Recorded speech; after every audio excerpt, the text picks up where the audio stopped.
Esta semana se celebró el Día del Amor y de la Amistad. Es un buen pretexto que tuvimos para el día de ayer poder juntarnos algunos matrimonios y tener un tiempo de edificación, tener un tiempo de refrigerio. Y también es un buen tiempo para hablar acerca del amor de Dios.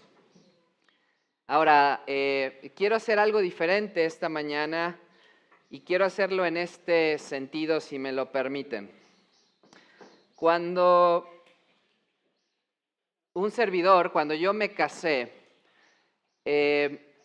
unos meses antes de casarnos, pues tomamos nuestra consejería prematrimonial y nos enfocamos mucho en poder aprender lo que creo que todos conocemos, hemos escuchado de este lenguaje del amor, ¿verdad? Hay un libro que habla y sabemos que cada uno de nosotros es diferente, hay tiempo de calidad, hay regalos materiales, hay palabras de afirmación y nos enfocamos mucho en conocer lo que amábamos uno del otro y lo que Caro amaba y lo que yo amaba y nos esforzábamos en poder, obviamente, pues darle a la otra persona lo que esa persona amaba. Pero conforme fue creciendo nuestro matrimonio, me di cuenta, mis hermanos, que también tenía yo que aprender lo que Caro realmente odiaba. Y que uno de los mejores regalos que yo le podía dar y uno de los mejores regalos que ella me podía dar era no hacer esas cosas que sabía yo que ella odiaba. Podía yo no darle a lo mejor algunas cosas, pero si yo podía no hacer las cosas que yo sabía y que estaba yo aprendiendo que ella odiaba, podíamos seguir avanzando en nuestro matrimonio. Y algo que aprendió también ella es que yo me sentía realmente amado y honrado cuando aquellas cosas que ella conocía que yo odiaba no pasaban. Y sé que esto suena obviamente un poco raro, ¿verdad? Porque el amor siempre lo hablamos en cuestiones positivas, en cuestiones de dar, de sacrificar. Pero creo que nuestro matrimonio fue muy importante aprender a no exasperarnos unos con otros. En pocas palabras, si yo conocía, ¿verdad?, que a mi esposa no le gustaba que yo estuviera de este lado, ella estuviera hasta allá, y yo le dijera, Caro, ven, ven, pues no lo hiciera yo, ¿verdad? Más allá de saber que, pues a lo mejor a ella le gustan los detalles, eso lo aprendí rápidamente, pero hasta el día de hoy, ¿verdad? Es un hermoso tiempo y nuestro matrimonio sigue hacia adelante cada vez que nos damos cuenta que hay ciertas cosas que no nos gustan o que odiamos y que la otra persona se compromete a no hacer. Y creo que así es a veces con nuestro Dios. Escuchen estas cosas que les voy a decir. No voy a decir el nombre de las personas que lo dijeron, porque no quiero herir susceptibilidades y otra, creo que es importante que cada uno de nosotros podamos analizar si hemos escuchado esto en algunos de los libros que tenemos en casa o que hemos leído. Dice, por ejemplo, un autor, donde está el amor, allí está Dios. Otro autor muy famoso escribió, el amor de Dios es como un océano. Puedes ver su comienzo, pero no su final. Otro autor famoso escribió, Dios te ama, Él quiere que triunfes, quiere lo mejor para ti. Otro autor famoso escribió, el amor de Dios es demasiado grande para vivir de manera ordinaria. Otro autor escribió, Dios te ama lo suficiente, nos ama a todos lo suficiente como para decir que puedes manejar tu vida conforme a tus propias decisiones. Imagínense. Y otro autor más escribió esto, Dios te ama tanto que Él lleva tu foto en su billetera y cada vez que la ve, sonríe. A riesgo, mis hermanos, de exagerar lo obvio, es seguro decir que Dios no lleva nuestra foto en su billetera. Y es seguro decir que La iglesia y los cristianos modernos amamos, amar a un Dios que es todo amor. Es fácil amar a un Dios unidimensional, monocromático, amar a un Dios plano.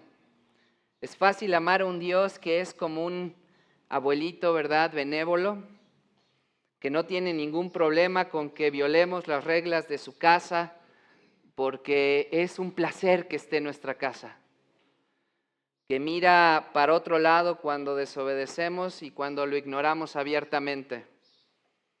Es fácil amar a un Dios que ama todo lo que nos rodea, no necesariamente a través de la lente de la cruz de Jesucristo, sino por lo que percibimos como nuestra belleza inherente. En pocas palabras, es fácil amar a un Dios que ama lo que nosotros amamos.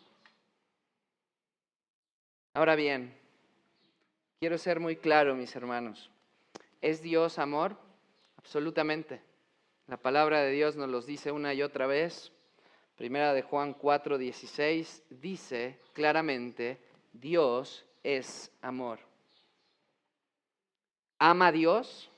Ciertamente ama a Dios. El amor es inseparable a su persona, es inseparable a su naturaleza y a su carácter. Hubo amor dentro de la Trinidad, entre el Padre, el Hijo y el Espíritu Santo. Y este amor ha existido desde la eternidad pasada. Eso es lo que dijo Jesús en Juan 17:24. Jesús dice, me amaste, le dice al Padre, antes de la fundación del mundo.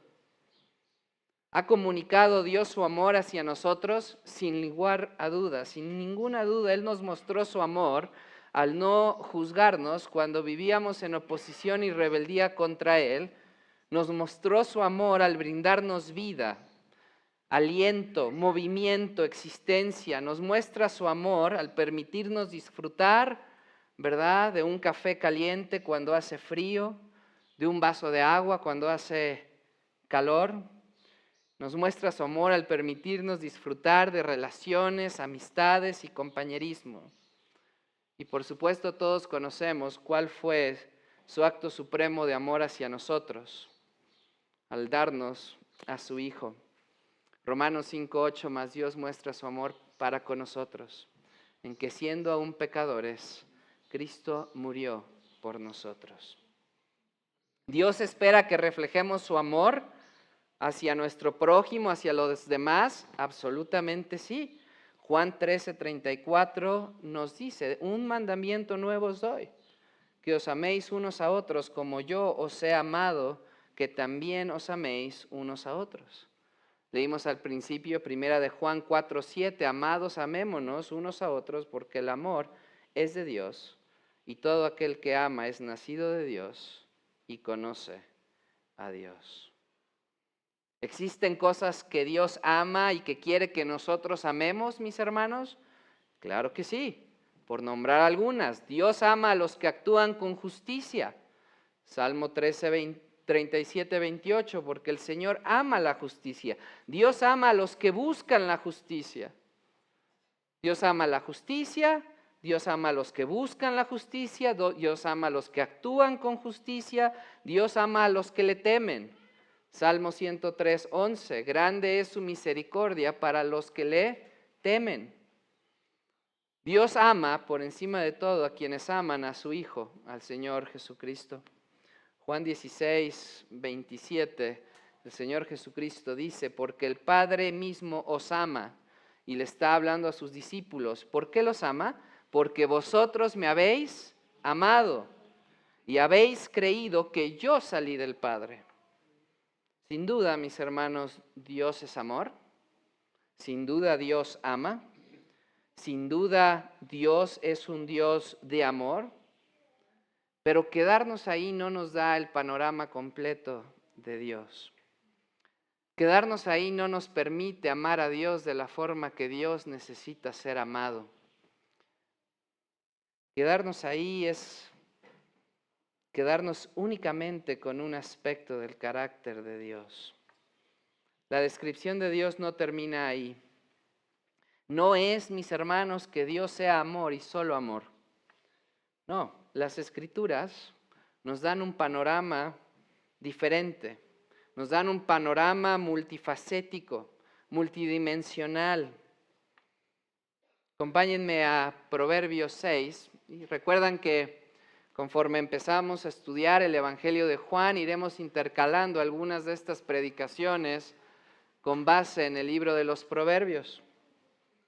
Así que hoy iniciamos con Proverbios 6.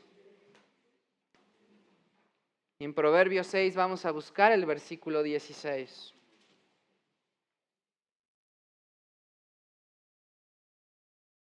Y es que la palabra de Dios también nos hace reflexionar sobre las cosas que desagradan a Dios, las cosas que ofenden a Dios. Mis hermanos, y no solo eso, sino que estas son las cosas que Dios odia.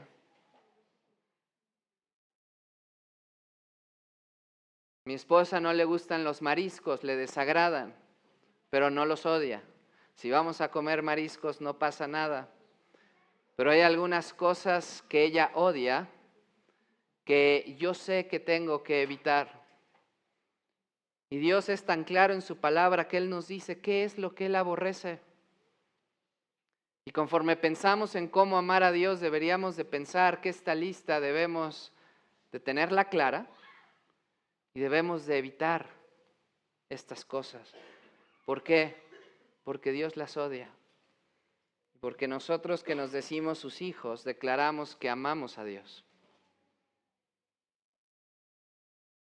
En Proverbios tenemos, mis hermanos, a un Salomón que está en su edad adulta, en su edad mediana, que brinda consejos, ¿verdad? En Eclesiastés tenemos a Salomón terminando su vida. En Cantar de los Cantares tenemos a un Salomón joven, vibrante. Si leemos, ¿verdad? Está con todo Salomón en Cantar de los Cantares. Y en Proverbios tenemos a un Salomón maduro, lleno de sabiduría, brindando consejos a su hijo, específicamente a Roboam, mientras expone varias lecciones de vida sobre lo que significa vivir íntegramente. Y cuando pasamos a Proverbios 6 específicamente vamos a ver esto. De los versículos 1 al 5, Salomón encomienda a su hijo a que sea un hombre de palabra. Versículo 2 dice, te has enlazado con las palabras de tu boca. Y le está diciendo, no seas uno de esos que son atrapados por lo que dicen. En los versículos 6 al 11, él está instruyendo a su hijo sobre la importancia de ser un hombre, mis hermanos, que trabaja. Versículo 6, se ve a la hormiga, oh perezoso, mira sus caminos y sé sabio. Versículos 12 al 15, advierte a su hijo que no se convierta en esa persona inútil y malvada, el que guiña los ojos y hace señas con los dedos, como dice el versículo 13. El que, como dice el versículo 14, con perversidad en su corazón, continuamente trama el mal y siembra contiendas. Versículos 20, el 23, concluye dando instrucciones a su hijo para que persevere en seguir el ejemplo de sus padres. Versículo 20, hijo mío, guarda el mandamiento de tu padre y no dejes la enseñanza de tu madre. Y luego intercalados, mis hermanos, entre todos estos versículos están los versículos 16 al 19, el cual es nuestro texto de esta mañana. Y ahí está en la palabra de Dios. Sí, Dios es amor. Sí, Dios ama. Pero mis hermanos, también Dios odia. Vamos a leer estos versículos y dice, 6 cosas aborrece Jehová, y aún 7 abomina su alma, los ojos altivos, la lengua mentirosa, las manos derramadoras de sangre inocente, el corazón que maquina pensamientos inicuos, los pies presurosos para correr al mal, el testigo falso que habla mentiras y el que siembra discordia entre hermanos. entender lo que Dios ama y entender lo que Dios odia son igualmente de necesarias para entender y amar a Dios de manera correcta. Podemos dejar muchas veces nuestros pensamientos y reflexiones sobre Dios estacionados en la categoría de lo que Él ama, mientras descuidamos entender lo que Él odia. Pero como revela nuestro texto esta mañana, sin duda hay cosas que nuestro santo Creador odia, aborrece. Y si queremos vivir fielmente como hijos de Dios, si queremos vivir como personas de convicción, necesitamos entender cuáles son estas cosas para identificarlas, apartarnos de ella y poder exponerlas ante Dios cuando hemos tropezado con ellas y asimismo arrepentirnos. Entender las cosas que odia a Dios, mis hermanos, es amar a Dios. Conocer lo que Dios odia es amar a Dios. La revelación de esta parte del carácter de Dios muestra el gran amor de Dios para con nosotros. ¿Cómo sería el que tú no conocieras las cosas que tu cónyuge odia, porque nunca te las ha dicho?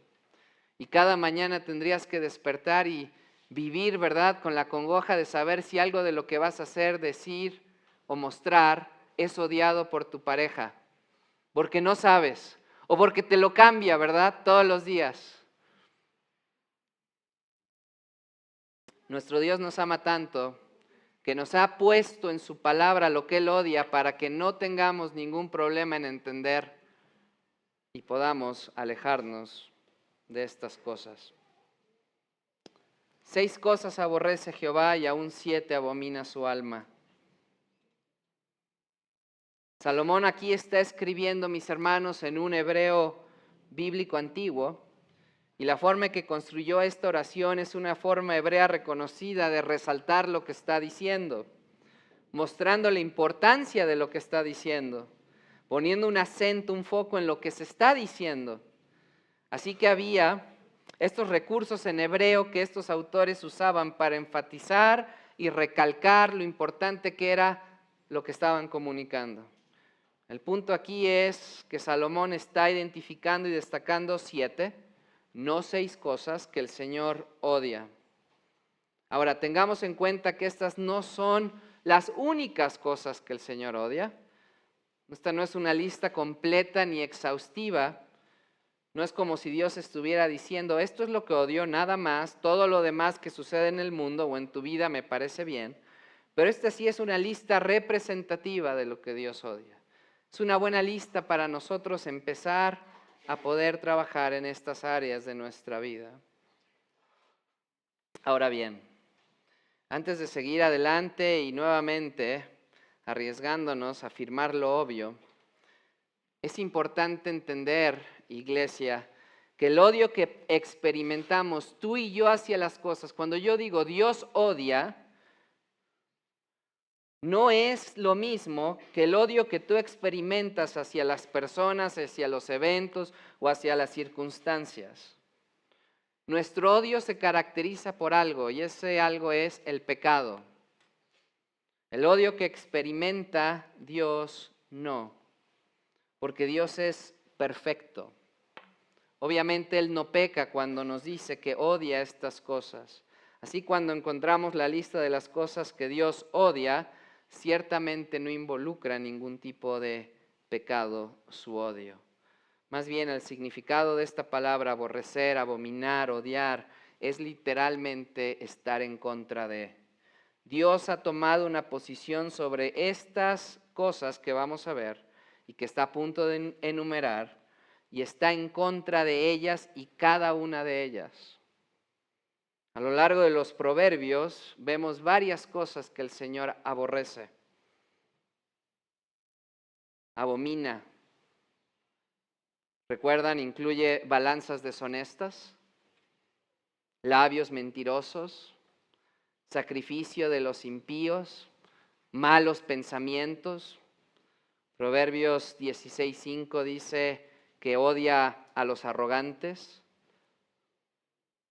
a los jueces falsos, a los burladores. Cada uno de esos versículos el Señor llama a esos pecados en particular abominables. También llama a otros pecados abominables en otras partes de la palabra de Dios. Llama abominación a la idolatría. Llama abominación a la homosexualidad.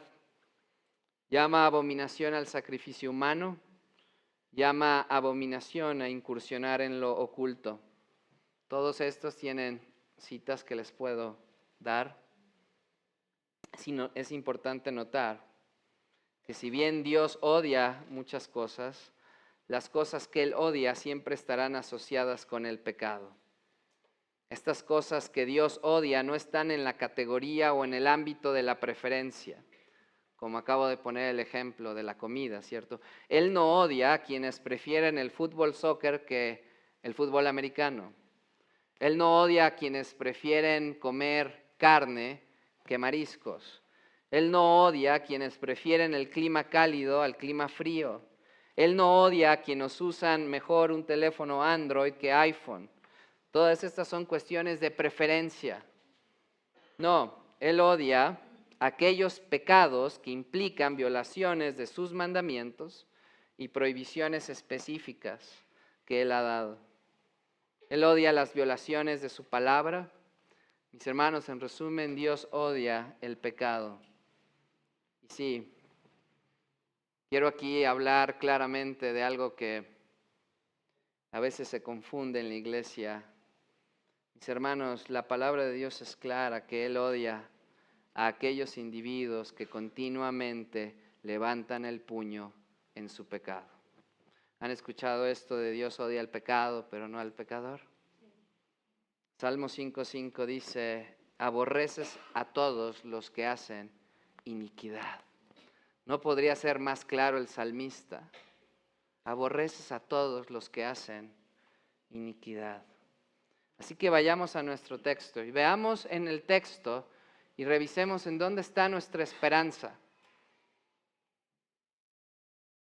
Primeramente, versículo 17, Proverbios 6, 17. Después de que en el versículo 16, 6 cosas aborrece Jehová, aún 7 abomina su alma, empieza a escribir los ojos altivos. Dios odia los ojos altivos. Los odia.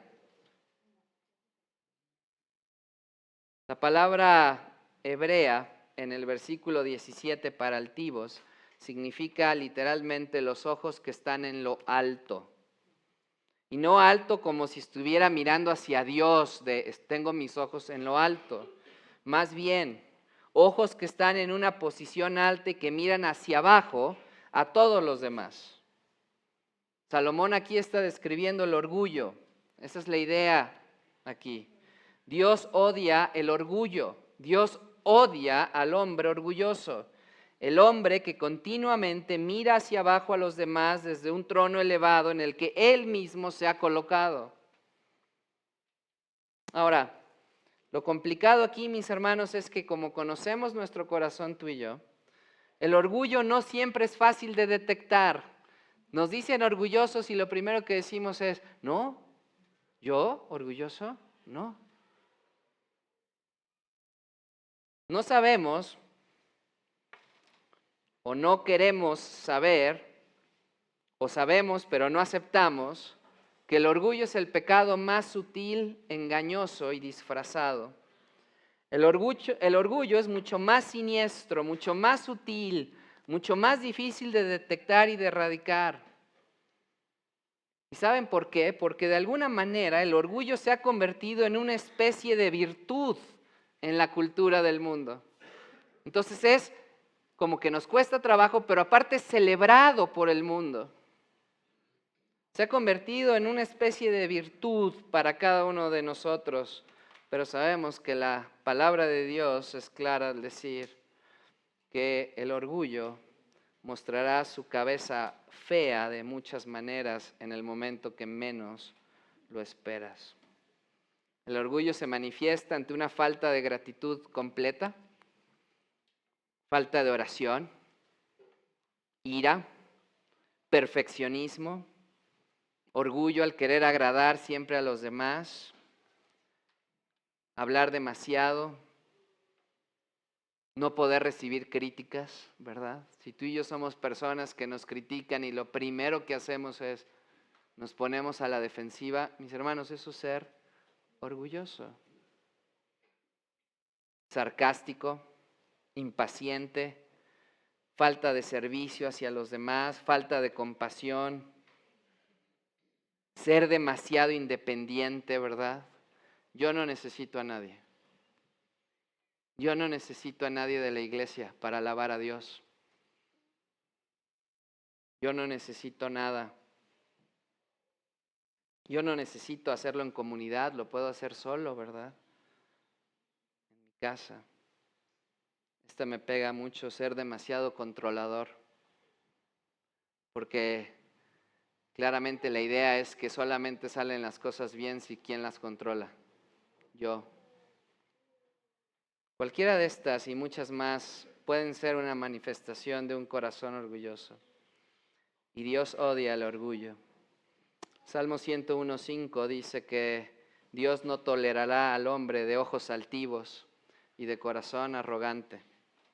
Isaías 42:8 dice que Dios no compartirá su gloria con otro. ¿Y qué es el orgullo sino robarle a Dios la gloria que le corresponde a Él y solamente a Él? La segunda cosa, mis hermanos, que identifica Salomón, que Dios odia, es una lengua mentirosa. Una lengua mentirosa. Dios odia a la lengua mentirosa. Ahora, si fuéramos a Proverbios 12:22, veríamos que los labios mentirosos son abominación al Señor. Esa palabra de nuevo, abominación, quiere decir que mentir, mis hermanos, iglesia, es literalmente una de las peores cosas que una persona puede hacer. Ananías y Zafira fueron abatidos por mentirle al Espíritu Santo en Hechos 5. En Apocalipsis 21:8 vemos que los mentirosos están en esa lista de personas cuya parte será en el lago que arde con fuego y azufre. ¿No podría ser más clara la palabra de Dios? Mentir no es algo pequeño en la mente de Dios. Dios no puede y no tolerará la mentira o el engaño de ningún tipo. Y eso tiene todo el sentido porque Dios es la fuente de toda verdad. Dios es verdad. Dios define la verdad. Dios habla la verdad. Dios revela la verdad.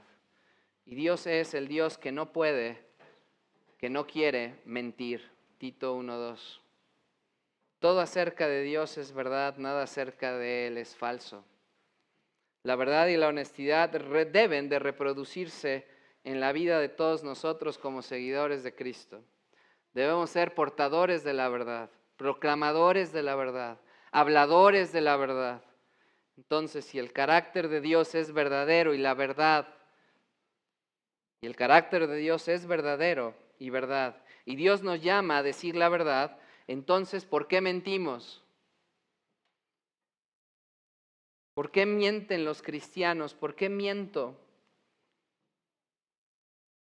Bueno, una de las razones es que hay aspectos de mi vida en las que no me he desconectado completamente del padre de la mentira, de Satanás. Empezamos a pensar cosas como, bueno, tal vez la asistencia a la iglesia sea opcional para el cristiano. Bueno, y esto sé que puede levantar algunas preguntas, pero cosas como, bueno, tal vez el planeta tenga 14,000 millones de años. Bueno, tal vez la atracción por personas del mismo sexo no sea tan mala, siempre y cuando no se actúe en consecuencia. Si bien es cierto que Satanás desempeña su papel en la tentación, mis hermanos, en última instancia no vamos a poder culpar a Satanás.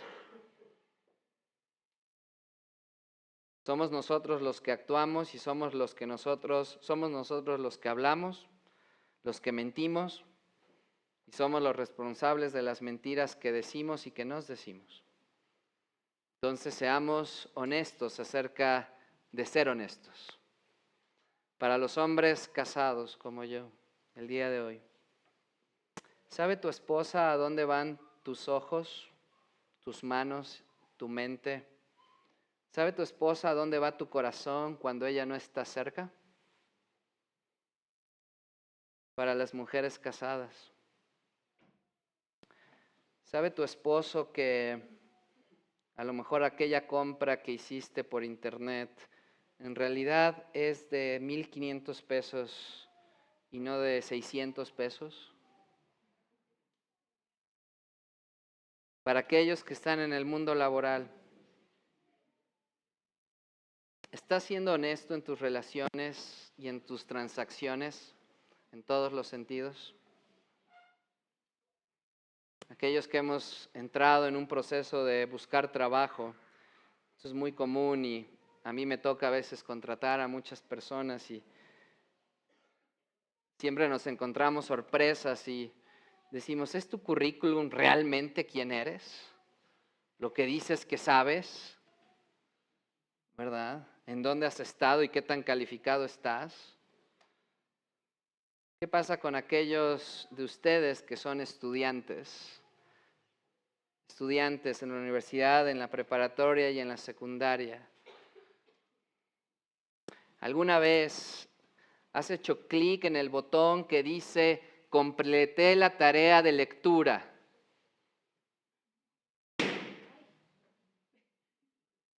Se rompió un...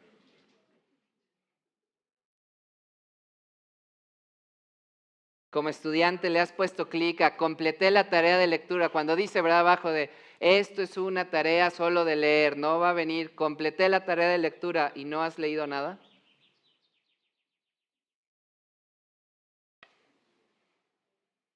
Aquellos que tenemos clases y que a lo mejor a veces te llevan la trazabilidad de si viste el video, ¿verdad? Y entonces dejas la conferencia todo el día. Tú te vas a hacer tus cosas, las dejas todo el día y luego cuando sale el clic de ¿viste la conferencia? Le pones sí. Y sabes que te pueden checar cuánto tiempo estuvo tu computadora en la conferencia, pero como la dejaste todo el día va a salir que sí, la pusiste. ¿Has utilizado inteligencia artificial en alguna tarea que sabes que no debes de usar? ¿O en el trabajo? Hay una realidad para todos nosotros porque todos nosotros hemos pasado por estos momentos. Y es, mis hermanos, la lección es que Dios odia la lengua mentirosa. Dios odia la postura del corazón detrás de la lengua mentirosa porque después de todo, sabemos que de la abundancia del corazón habla la boca. Los labios mentirosos son una abominación para el Señor, condenables, dignos del infierno. Mis hermanos, si estás sentado en este lugar el día de hoy, como yo, y te sientes como yo, un poco reprendido, hay 3 cosas que debes de hacer el día de hoy. Primero, confiesa tu pecado. No a mí, confiésaselo a Dios. Primera de Juan 1, 8, 9, si decimos que no tenemos pecado, nos engañamos. La verdad no está en nosotros. Pero si confesamos nuestro pecado, Él es fiel y justo para perdonarnos y limpiarnos de toda maldad.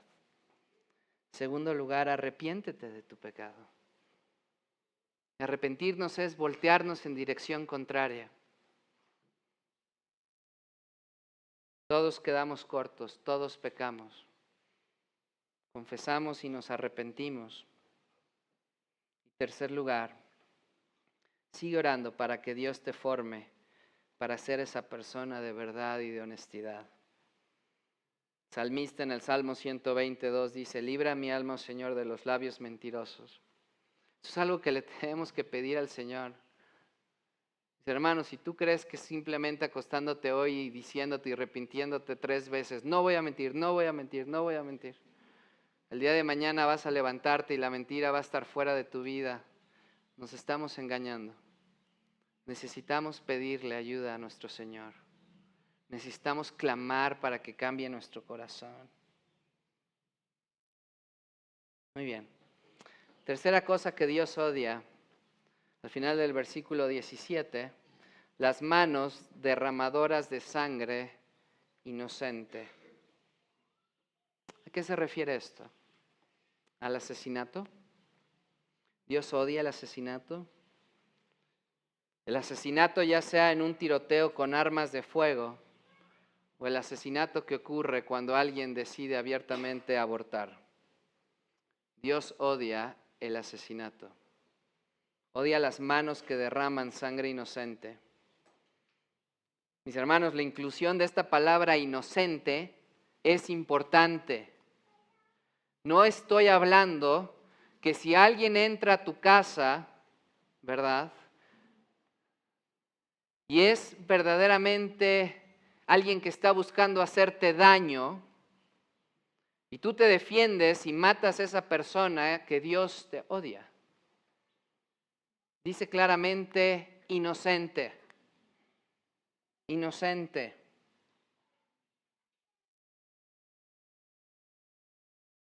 Está hablando de algo intencional, actos físicos. Creo que esto todos lo entendemos, creo que sería difícil que alguno de nosotros no estuviéramos de acuerdo. Pero también sabemos que el asesinato va más allá del ámbito físico. Sabemos que el asesinato no se puede reducir al disparo de un arma.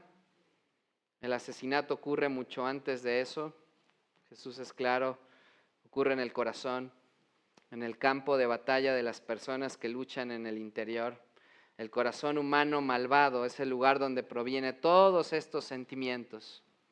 Sentimientos que nos llevan a actuar físicamente, pensamientos asesinos de ira que todos hemos experimentado. Ese nudo en la garganta, esa lágrima que brota en los ojos, los músculos tensos, el sudor en la frente cuando vemos que alguien nos ofende, frío recorriendo nuestra columna vertebral, corazón latiendo con fuerza, los pensamientos que aunque no verbalizados externamente, podríamos decir, ¿podría yo matar a esta persona? Todos estos son asesinatos. Jesús es claro en el Sermón del Monte. Habéis oído que se dijo a los antiguos, no matarás, y cualquiera que cometa asesinato será culpable ante el tribunal. Y después, ¿qué dice? Pero yo os digo que todo aquel que se enoje con su hermano será culpable ante el mismo tribunal. Hermano, ¿estás enojado con alguien aquí esta mañana? Mientras estás sentado en este lugar, ¿estás enojado con alguien? ¿Estás enojado con alguien de tu familia? ¿Estás enojado, molesto con el liderazgo de la iglesia?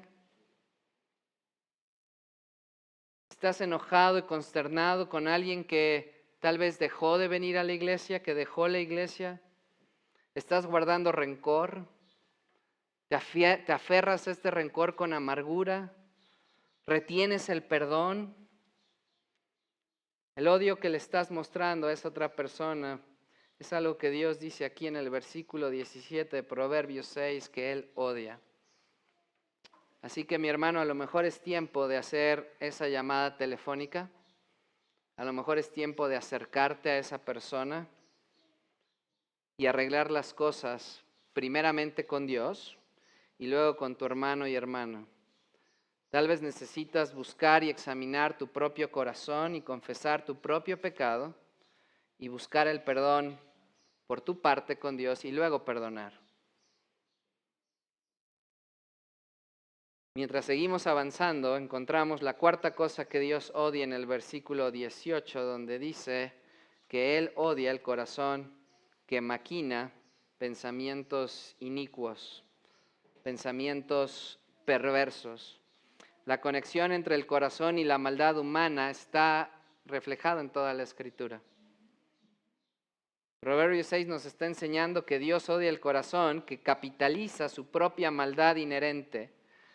Dios odia a aquella persona que trama estrategias malvadas, desarrolla esquemas engañosos, formula planes para participar en el pecado.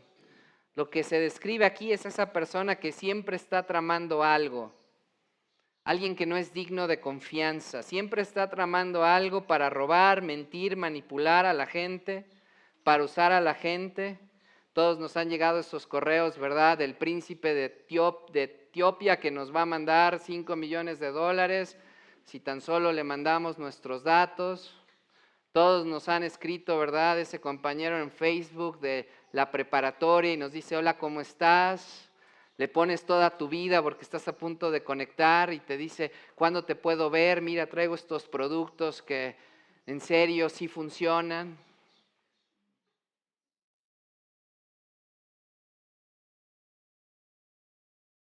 Todos hemos conocido, a lo mejor somos nosotros, esas personas que podemos detectar cuando meten para sacar, ¿verdad? Oye, ¿qué te ha parecido las últimas veces? Oye, ¿qué te ha parecido los últimos eventos? ¿Qué te han parecido las últimas predicaciones?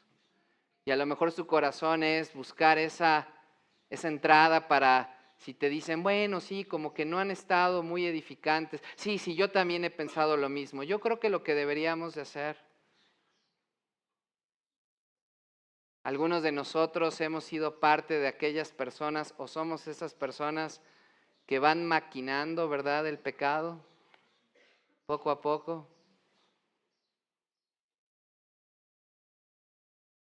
Recuerdo muy claramente cuando era yo pequeño que fuimos alguna vez a Guanajuato y se te acercan estas personas, ¿verdad?, en el centro y recuerdo claramente porque se me quedó grabado y vinieron con un grupo con vasos y platos de barro, un regalo.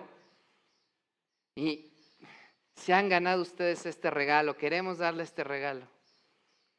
El único requisito para este regalo es que su tarjeta de crédito termine en 6, 7 y 8 o 9.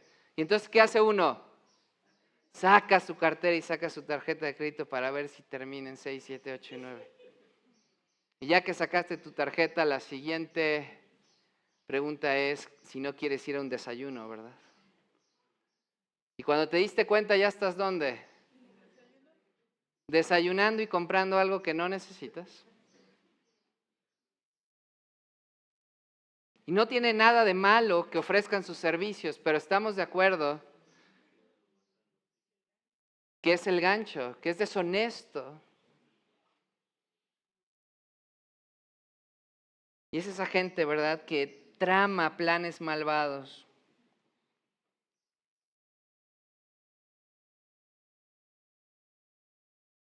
La familia en donde los celos, ¿verdad?, están desenfrenados. En donde se crean perfiles luego para ver si le voy a escribir, me voy a poner esta foto, le voy a escribir y a ver qué contesta, ¿no? Matrimonio donde la infidelidad y el divorcio siempre están sobre la mesa, siempre es el tema de conversación. Si no cambia esto, yo creo que vamos a tener que ir cada quien por su lado. Si no haces esto, yo creo que cada quien va a tener, siempre planeando el pecado. Tristemente, no pasa en esta iglesia, pero en otras iglesias donde ha habido gente que llega y lo único que tiene en su corazón, mis hermanos, y sé que esto decimos, no puede ser, sí puede ser, gente que llega y al tercer domingo ya te está vendiendo algo. Y cuando no le compras, dejan de ir a la iglesia. Te dirán, no, eso no sucede. No, sí sucede. Sí sucede. Estamos llamados como pueblo de Dios a ser honestos y a guardar sobre toda cosa guardada nuestro corazón, porque de él mana la vida. No debemos de ser hombres y mujeres que maquinan con pensamientos inicuos. Número 5, Dios odia los pies presurosos para correr al mal. Pies presurosos para correr al mal. Dios odia a los pies que corren rápidamente para ver y participar, alentar, disfrutar del mal. Pablo retoma esta idea en Romanos 1, donde expone la ira de Dios que cae sobre la maldad del día, pero esa ira de Dios también se cierne sobre las cabezas, que no solo participan en esa maldad, sino que dan aprobación cordial a quienes participan en ella. No pensemos que este concepto de pies corriendo rápidamente hacia el mal es algo únicamente que pasaba en el Antiguo Testamento. Todos nosotros recordamos, ¿verdad?, esas peleas en la secundaria y en la prepa. Mis hermanos, díganme, cuando alguien se empezaba a pelear, iba a haber sangre, ¿todos corrían a la dirección contraria? Todos íbamos. A ver, ¿quién se daba con quién? Es la naturaleza del corazón humano, ¿no? Algunos de nosotros sí nos daba miedo y íbamos para el otro lado, pero la mayoría de nosotros, mis hermanos, no huíamos de la pelea, íbamos. Corríamos rápidamente hacia donde veíamos que podía haber algún tipo de mal. Y después decíamos, bueno, no estoy participando, ¿verdad? Nuestros papás nos decían, oye, ¿qué hacías ahí? No, yo no estaba peleando, yo solo estaba viendo. Solo era como decir, mira, yo no estoy participando. Mis hermanos, ¿saben que esto es la base, por ejemplo, de la pornografía? En donde decimos, yo no estoy participando, yo no estoy ahí, yo solo estoy viendo. La palabra de Dios claramente nos dice que Él odia esos pies, los ojos, los dedos que corren rápidamente hacia el mal, hacia la maldad. La sexta cosa que menciona el versículo 19 es el testigo falso que habla mentiras. Ya estamos terminando. Versículo 19, testigo falso que habla mentiras. Esta es una escena de la sala de un tribunal. Habla mentiras acá, mis hermanos, en hebreo significa respira mentiras. Y la implicación de respirar mentiras es que aquí no se trata que Dios odia, aunque Dios odia la mentira, pero en esta ocasión no está hablando de aquel que dice una mentirita blanca, como le decimos, ¿verdad? Que no tiene nada de blanco. Respirar mentiras significa aquella persona que no puede hablar sin mentir. Y los hay. Los conocemos. ¿Será posible que seamos alguno de nosotros? Esto no se trata de alguien que ocasionalmente tropieza o titubea entre la verdad y la mentira porque no se acuerda o porque dice algo que sabe que es mentira pero cree que no va a dañar. No, esto es alguien que es un calumniador intencional. Me tocó conocer de joven a una persona que ibas y le decías, oye, ¿cómo puedo mejorar mi juego de tenis? Y esta persona te decía, mi madre se debe de acordar. No, mira, yo ya estoy hablando con Roger Federer, que nos va a venir a dar unas clases aquí. Y mira, yo te puedo conectar en un FaceTime con él. No, bueno, sí, no existía FaceTime, ¿verdad? Pero lo puedo traer, ¿no? Lo puedo traer aquí. O le decías, oye, quiero ir a Estados Unidos a estudiar. Y te decía, yo conozco a todos los profesores de Estados Unidos, dime, ¿a qué universidad te quieres ir? Yo lo voy a contactar, tú no te preocupes, estás dentro. Él y yo jugábamos juntos cuando éramos niños y yo lo conozco. Esto es lo que habla aquí. Se trata de un calumniador, se trata de alguien que está dando falso testimonio, que no tiene brújula moral y que no le importa la iniquidad. Este proverbio no enseña tanto lo que dirías en situaciones hipotéticas, mi hermano, sino que evalúa tu corazón en ese momento, en este momento. Evaluar tu corazón en cuanto a cómo está orientado hacia otros que te están ofendiendo, donde tu corazón no está bien hacia ellos, o donde te han hecho daño, o donde te han causado algún daño. Y la pregunta que debes de hacerte es, a la luz de este pasaje, existe suficiente ira residual, odio, falta de perdón en tu corazón hacia alguien, como para que si se te diera la oportunidad de ser llamado para testificar en un tribunal contra ellos, ¿te sentirías tentado a decir algo falso sobre ellos? De modo que tal vez la forma en que lo estás justificando en tu mente sea que a través de tú dar falso testimonio ellos van a recibir lo que se merecen.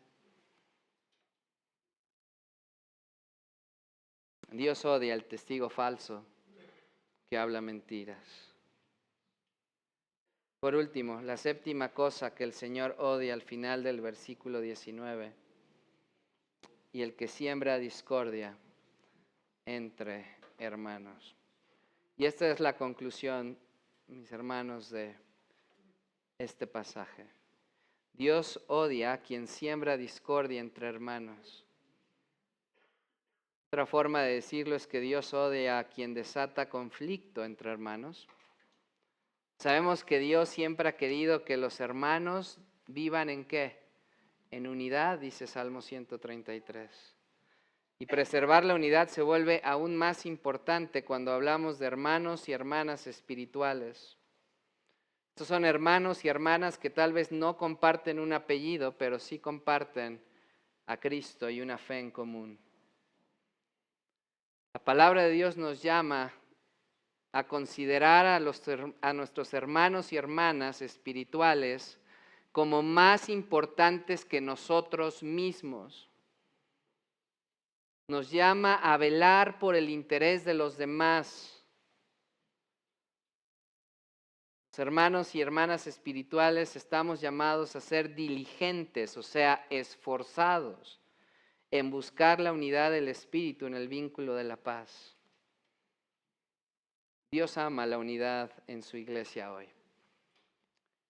Creo que todos podemos decir amén a esto. ¿Dios ama la unidad en la iglesia? Amén. Pero no nos debemos olvidar que también Dios odia a aquel que propaga discordia y causa divisiones en las relaciones y causa fracturas en la comunión y causa últimamente división en su iglesia. Un espíritu divisivo es aquel que crea división donde debe de haber unidad. Esta es la persona, el espíritu divisivo que enfrenta a los miembros del mismo cuerpo entre sí y generalmente se hace a través de comentarios deshonestos. La persona que está creando división en lugar de unidad es esa persona que frente a sus pastores, frente a los ancianos locales de la iglesia, empieza conversaciones acerca de este mar sin fondo de teólogos que saben más que el pastor, que predican mejor que su pastor, que dicen, sí, asisto a esa iglesia, pero mi verdadero pastor, y bueno, algunos dicen John MacArthur, ¿no? Y decimos, bueno, contra eso está bien, pero a ver, mi verdadero pastor es este pastor de hace 20 años que no lo veo, en la iglesia esa que más o menos me acuerdo, ¿verdad? Ese es mi verdadero pastor. Sí vengo a esta iglesia, hermanos, pero mi pastor está allá. Mi pastor está, ¿verdad?, en Europa y una vez al mes hablamos. Ahora sí, por FaceTime, ¿verdad?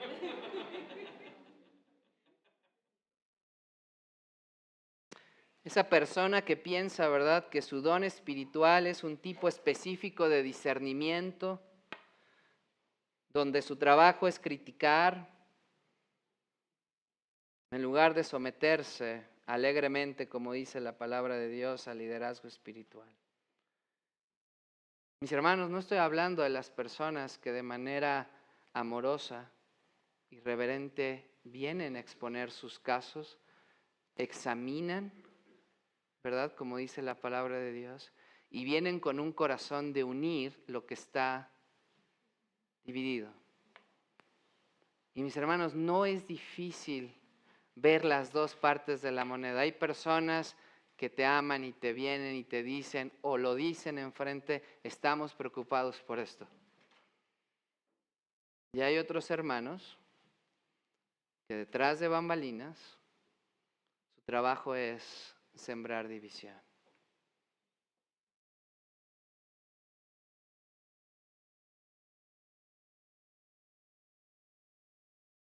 ¿Qué importancia tiene la unidad para ti y para mí? ¿Qué importancia tiene esa unidad en tu familia? Con tus mismos apellidos, en tu familia sanguínea. ¿Qué importancia tiene la unidad para ti en la iglesia? ¿Qué importancia tiene la unidad en otras esferas de influencia, como en tu trabajo, como con tus amigos? ¿Con qué frecuencia has notado que te sumas a veces a esas palabras calumniadoras que se dicen sobre un hermano o hermana en el Señor? ¿Cuántas veces hemos mirado hacia otro lado cuando estamos enfrente de algo que se está extendiendo como discordia y división dentro de la iglesia y entonces miramos hacia el otro lado? ¿Cuántas veces has puesto a hermanos o hermanas en el Señor, líderes espirituales, incluso aquellos que, si eres un líder dentro de la iglesia, están bajo tu cuidado espiritual y los has puesto bajo una luz negativa, sin pensar el daño que esto les causa a ellos y a la unidad de la iglesia? No hay nada más triste, mi hermano, que cuando yo mismo me encuentro en mi corazón. Seguramente alguna vez lo he hecho y con temor a Dios lo reconozco, hablando negativamente de alguien de mi propia iglesia, a una oveja, con alguien que no tiene ningún sentido hablar.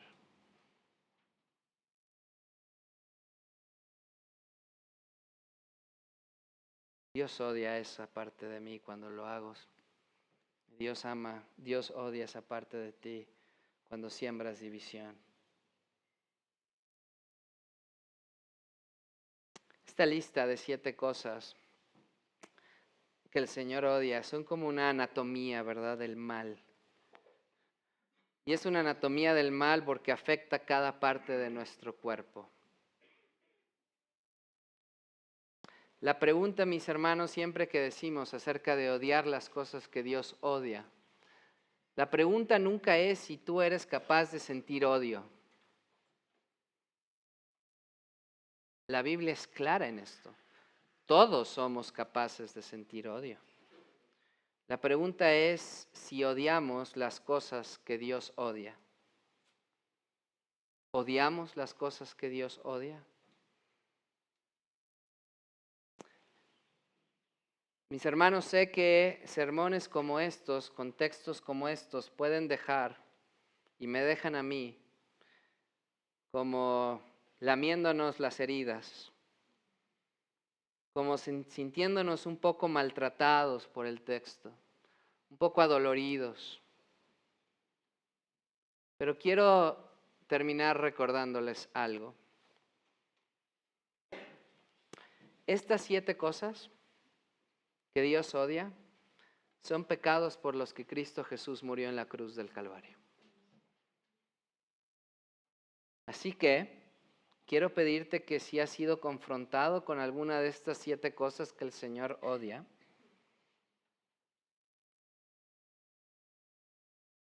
pensemos, nos arrepintamos, pero sobre todas las cosas agradezcamos, no seamos orgullosos. Agradezcamos ¿a quién? A Dios por haber enviado a su Hijo Jesucristo para salvarnos. Y para salvarnos, mis hermanos, no de esta lista, sino para salvarnos de nuestro pecado y para salvarnos de las consecuencias del pecado. Y en última instancia, algo que a veces nos cuesta trabajo entender, Cristo Jesús vino a salvarnos del mismísimo Dios contra el que hemos pecado, de su ira santa. Y así mientras continuamente pensamos en dónde estamos y quedamos cortos, necesitamos correr continuamente hacia Dios. Correr continuamente hacia Dios. El Dios que odia estas cosas, pero que al mismo tiempo nos ama tanto que Cristo vino a morir por los pecados de aquellos que han de creer en Él. Necesitamos buscar perdón por participar y hacer los actos que Él odia. Y en lugar de eso decidamos, por el poder de Cristo y su Espíritu Santo que mora en nosotros, vestirnos de las cosas que el Señor ama y despojarnos de las cosas que el Señor odia. Al final es la gracia de Jesucristo lo que más necesitamos. Necesitamos de su gracia para pasar de la altivez y orgullo a la humildad, de la falsedad a la veracidad, de lo dañino a lo útil, del mal al bien. Y el día de hoy podemos agradecerle a Dios por su gracia, por darnos, ¿verdad?, lo que no merecemos, y por su misericordia, por no darnos lo que merecemos. Nunca perdamos de vista ni olvidemos que somos fundamentalmente, dice Hechos, un pueblo comprado con sangre. Nuestra salvación cuesta y costó la sangre de nuestro Señor Jesucristo en la cruz. Que esta salvación nos impulse, no como un requisito para ser salvos, porque salvos somos únicamente por fe,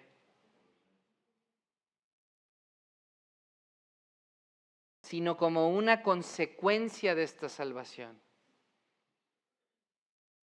No para exhibir una vida recta, santa y piadosa, sino para vivir una devoción sincera y pura a Cristo, odiando lo que Dios odia, amando lo que Él ama y mostrando esa salvación tan grande que hemos recibido. Vamos a orar esta mañana.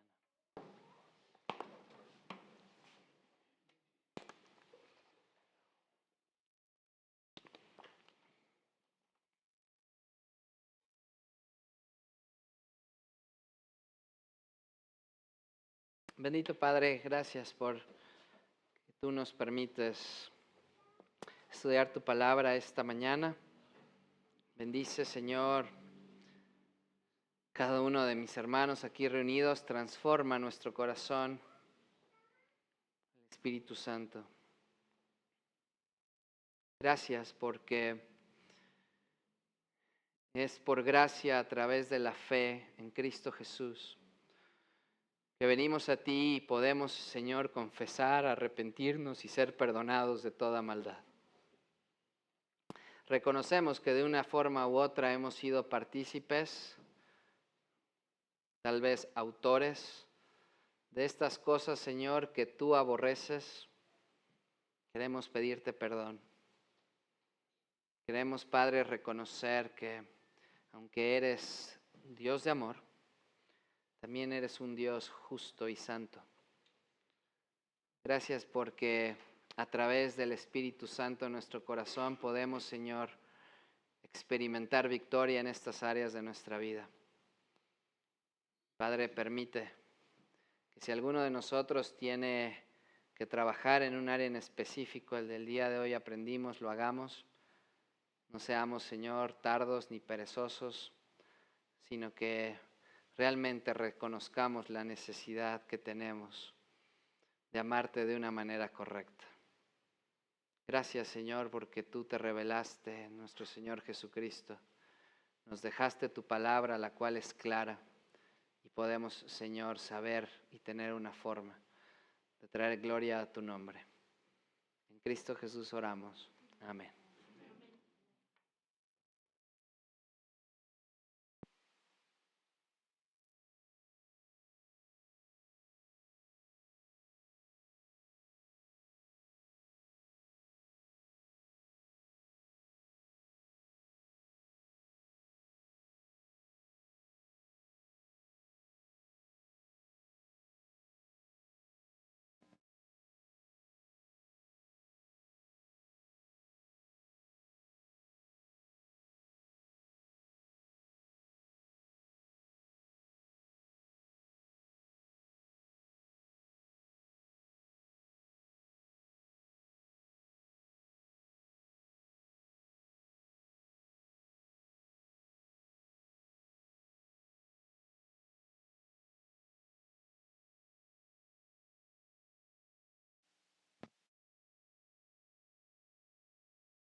santo, santo, Señor omnipotente, siempre el labio mío honores te dará.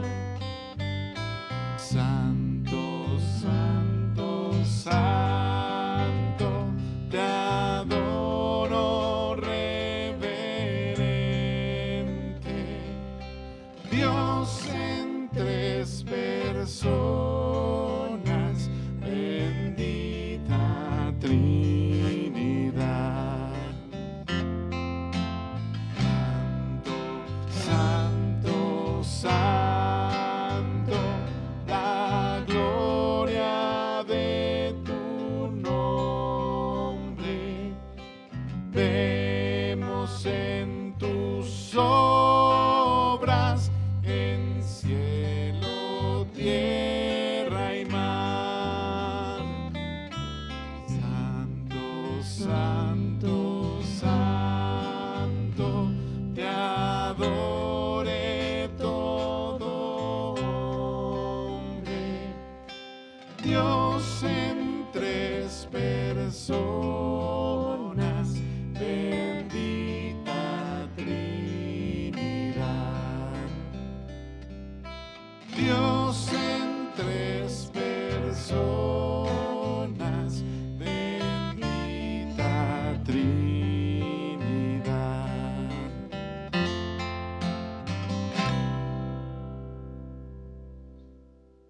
Podemos tomar asiento, hermanos.